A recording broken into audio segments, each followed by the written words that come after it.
The Android Nougat operating system is finally rolling out to Samsung's top phones, the Galaxy S7 and the S7 Edge. The Nougat update was first unveiled back in August last year, and it's taken about 5 months for it to show up on the Galaxy S7 phones.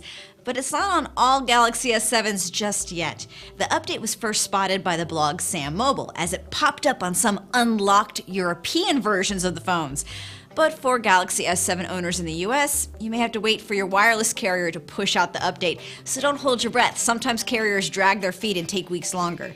Google's Android 7.0 Nougat OS adds features such as bundled notifications, direct replies, better ways to save power, and of course the most important feature of all, new emojis.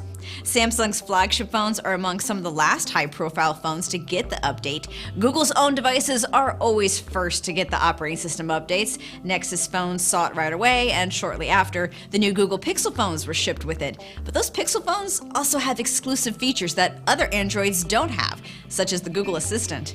I'm Bridget Carey. You never have to wait to stay updated on all the biggest tech news at CNET.com.